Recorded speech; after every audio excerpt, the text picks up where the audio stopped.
नमस्कार दोस्तों, स्वागत है आपका मेरे YouTube channel study with Vivek Kumar में। दोस्तों आज से इस चैनल पर हम हिंदी स्टार्ट करने वाले हैं, सामान्य हिंदी। और हिंदी का सिलेबस हम जितनी भी उत्तर प्रदेश की प्रतियोगी परीक्षाएं हैं उनको ध्यान में रखकर तो पढ़ाएंगे ही, और साथ ही साथ जितने बच्चे 10वीं और 12वीं क्लास में भी हैं उसको ध्यान में रखकर भी हिंदी की तैयारी कराई जाएगी। तो दोस्तों जितने भी बच्चे इस चैनल से जुड़ सकें ज़्यादा से ज़्यादा शेयर करें, सब्सक्राइब करें, लाइक करें और वीडियो का आनंद लें। दोस्तों स्वागत है आप सबका हमारे YouTube channel study with Vivek Kumar में।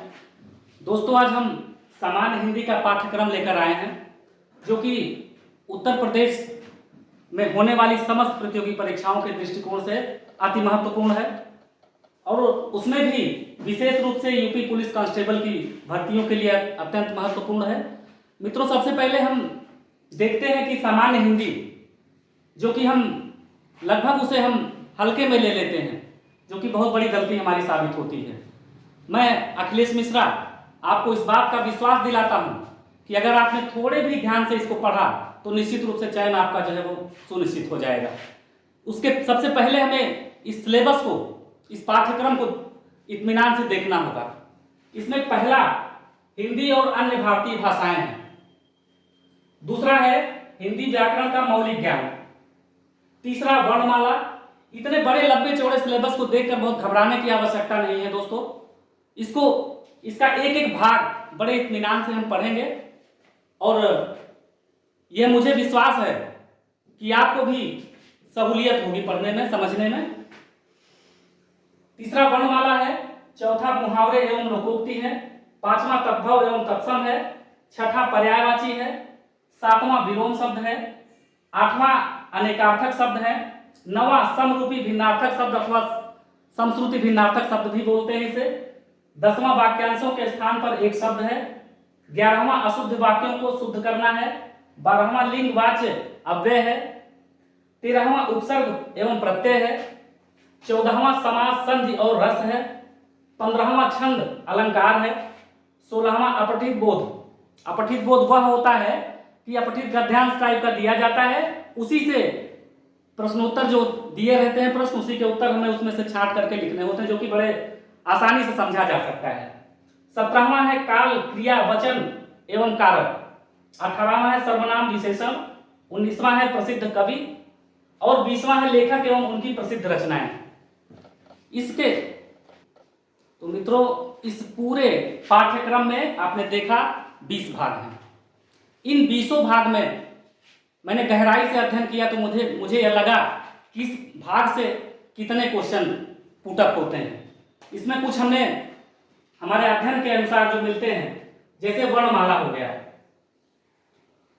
उसके बाद पर्यायवाची शब्द हो गया, विलोम शब्द हो गया, इधर वाक्यांशों के स्थान पर एक शब्द हो गया, लिंग वाच्य अव्यय हो गया, इधर समास संधि और रस हो गया, छंद अलंकार हो गया। कहने को तो सारे इंपॉर्टेंट हैं, लेकिन इनसे जैसे लेखक एवं उनकी प्रसिद्ध रचनाएं भी हैं, इसको भी हम हल्के में ले नहीं सकते। सबसे इसमें से जो इंपॉर्टेंट है वर्णमाला है, हिंदी व्याकरण का मौलिक ज्ञान है। यह चीजें जैसे 2 क्वेश्चन 3 क्वेश्चन इससे आ गए, कम से कम 2 क्वेश्चन पर्यायवाची से आते हैं, 2 विलोम हो जाता है। ये रस छंद अलंकार 3 से 4 क्वेश्चन इससे आ जाते हैं। लेखक एवं उनकी प्रसिद्ध रचनाएं कम से कम 2 से 3 क्वेश्चन इससे आ जाते हैं। तो आपको एक एक भाग इसका बड़े विधिवत, बड़े इत्मीनान से पढ़ना होगा, और निश्चित रूप से आप विश्वास रखिए, मैं आपको विश्वास दिलाता हूं कि आपका चयन निश्चित रूप से यह जो है हिंदी, सामान्य हिंदी है, निश्चित करेगी। तो दोस्तों हर भाग में थोड़ा थोड़ा सा हम समझते हैं पहले, बाद में हम डीप जाकर इसका अध्ययन करेंगे। सबसे पहले देखते हैं हिंदी और अन्य भारतीय भाषाएं। हिंदी क्या है, हिंदी की उत्पत्ति कैसे हुई, इसके पहले कौन कौन सी भारतीय भाषाएं थी, या किससे इसका विकास हुआ, ये इससे संबंधित प्रश्नोत्तर आपको प्रश्न मिलेंगे। हिंदी व्याकरण का मौलिक ज्ञान, व्याकरण में आप जानते हैं यही सब संज्ञा सर्वनाम विशेषण क्रिया, ये सब थोड़े थोड़े प्रश्न मिलकर के 2-3 प्रश्न कम से कम इससे होंगे। वर्णमाला, वर्णमाला वर्णों का व्यवस्थित समूह, क्या उसमें उच्चारण स्थान के अनुसार कौन से वर्ण हैं। उसके बाद मुहावरे एवं लोकोक्ति। मुहावरा क्या है, लोकोक्ति क्या है, इसके विषय में हमको विधिवत पढ़ना होगा। तद्भव एवं तत्सम, ये समझने के कुछ ट्रिक होते हैं। ऐसा नहीं कि टेक्स्ट बुक ही पढ़ करके हम केवल रट करके ही हम जान सके इसको। जैसे हम पर्यायवाची पढ़ते समय थोड़ा सा हम ज्ञान रखें, जैसे किसी शब्द में जो है जा जोड़ देते हैं तो जन्म लेने वाला हो जाता है, दा जोड़ देते हैं तो देने वाला। जैसे जा जोड़ देने पर जलज, जलज में जितने भी जल में जन्म लेने वाले हैं वो सब जलज हैं, चाहे वह मछली है, चाहे वह शंख है, चाहे मेढक है, जो भी पानी में जन्म लेने वाली, जल में जन्म लेने वाली चीजें हैं सब जलज है। और जो जल देने वाला जैसे बादल, तो पर्यायवाची हमको रटने की आवश्यकता नहीं है, थोड़ा सा ट्रिक, थोड़ा सा आपका दिमाग, ये सब लगाने पर निश्चित रूप से ये चीजें हमारे लिए आसान होती चली जाएंगी। विलोम शब्द परिचय तो होगा ही आपका। विलोम की भी उसकी भी ट्रिक होती है। कभी कभी ऐसा होता है कि लगता है कि एक ही शब्द के दो विलोम, जैसे शोषक का शोषित और पोषक दो शब्द दिया होता है, तो दोनों में अक प्रत्यय जिसमें लगा रहता है, या फिर जो शब्द यदि तत्सम है तो उसका विलोम तत्सम होगा, शब्द तद्भव है तो विलोम तद्भव में होगा। इस तरीके से जो है ये विलोम शब्द हम सही या गलत कर सकते हैं, और गलत ज्यादा करने के चांसेस होते हैं, और थोड़ा सा ट्रिक हम समझेंगे तो सही करने के चांसेस बहुत ज्यादा हो जाएंगे हमारे। तीसरा है अनेकार्थक शब्द। तो दोस्तों इन चीजों को हम बड़े तर्क के साथ पढ़ेंगे।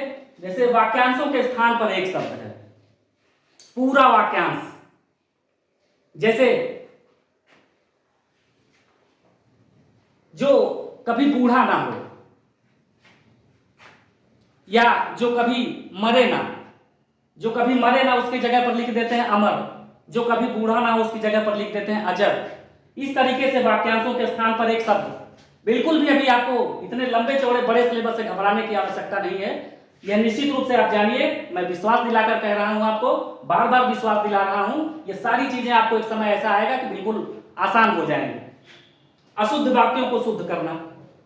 अशुद्धियां कई प्रकार से होती हैं, संज्ञा की, क्रिया की, लिंग संबंधी अशुद्धियां, ये जितनी भी अशुद्धियां हैं इसको हम बड़े विधिवत अपने अलग अलग भाग में हम इसको पढ़ लेंगे।